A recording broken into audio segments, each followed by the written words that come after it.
FIR करता है यहाँ पे। उसके बाद मार्च और कब गेट तोड़ा था, स्कॉर्पियो से, स्कॉर्पियो या थार ले आके करके पीछे से तोड़ दिया था रात को आसपास। हम लोग को लगा कि क्या हुआ क्या नहीं, छोड़ देते हैं यहाँ पे।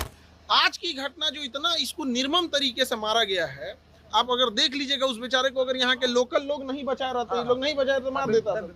अच्छा, बच नहीं पाता। क्या इस पूरे विवाद के पीछे क्या फीस कम करना है या फिर दूसरी कोई वजह है? ईर्ष्या है बच्चों को, मतलब एक होता है कि एक नेक्सस है कि भाई क्यों ऐसे कम बच्चों, इतने कम फीस में इतने बच्चों का अगर रिजल्ट हो रहा है तो कहीं ना कहीं किसी ना किसी का तो, जो शिक्षक के भेष में व्यापारी घुसे रहते हैं उनको कहीं ना कहीं, अदरवाइज में हम लोग क्या कर रहे थे, अभी तो हजारों बच्चों का रिजल्ट आया हुआ था, तो उन लोगों को हम समझा रहे थे यहाँ और सारे बच्चों को बता रहे थे आगे का क्या प्रोसेस होता है, क्योंकि उनको नौकरी पहले लगी रहती है तो डॉक्यूमेंट वेरिफिकेशन। आज दिन भर उसी में थक के हम लोग गए। गोलीबारी भी हुई है। देखिए उस समय इतना घटना हुआ। अभी जो घायल है, जो मेन, हम लोग तो अंदर से भी अपने चेंबर में थे, टीचर लोग क्लास ले रहे थे, जो गार्ड है उससे पूछा गया तो उसका कहना है कि सर कुछ समझ में नहीं आ रहा, इतना मार के फोड़ दिया गया उसको, तो समझ में नहीं आ रहा। एक सवाल का जवाब दीजिए। हाँ? जहाँ पर आप पढ़ाते हैं बच्चों को, जहाँ बच्चे पढ़ने आते हैं, कैरियर बनाने आते हैं, वहाँ मारपीट होती है, वहाँ गोलीबारी होती है, वहाँ बम फोड़े जाते हैं।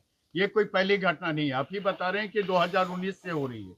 आखिर इसको रोकने के लिए आपने कभी पुलिस का सहारा लिया या फिर आप भी अपने लोगों से इसको रोकने की कोशिश कर रहे हैं? देखिए दोनों चीज करना होता है, खुद की सुरक्षा होती है, पुलिस का ऑब्वियस बात है, पुलिस साथ में तो रहती नहीं है, उसको आने में जब तक समय लगेगा। अभी भी पुलिस आई है, ऐसा नहीं है कि पुलिस नहीं आई है या फिर पुलिस अभी नहीं है, अभी भी कैंपस में है, लेकिन वो लोग इतने प्लान तरीके से आते हैं। और आप देखेंगे जो गार्ड है उसका एज कितना होगा, 20-25 साल, 20 साल 20 22 के बीच में हो गया। बेचारा एकदम सीधा है, सुबह सुबह गाय, हाँ सुबह सुबह वो ना उठेगा तो गाय दूता है। अब ये घटना ना हो, हाँ। इसके लिए आप क्या कर रहे हैं? हम तो पुलिस को यही कहेंगे कि सख्त से सख्त कार्रवाई की जाए, और हम आपको दिखाते हैं कि किस तरह से उसको मारा गया है। आप देखिए ये पूरा खून से लथपथ है।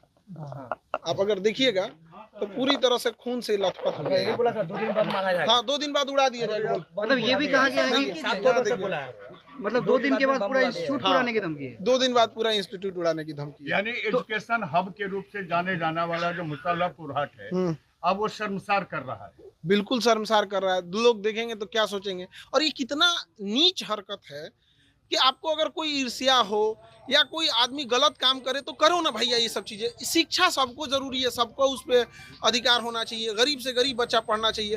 तो हम लोग इसी को प्रमोट करते हैं ताकि शिक्षा। नेम्ड FIR किया है। बिल्कुल बिल्कुल। किन लोगों पर किया है? और FIR की कॉपी आप लोग को दे दी जाएंगे यहाँ पे, जो FIR हुआ अभी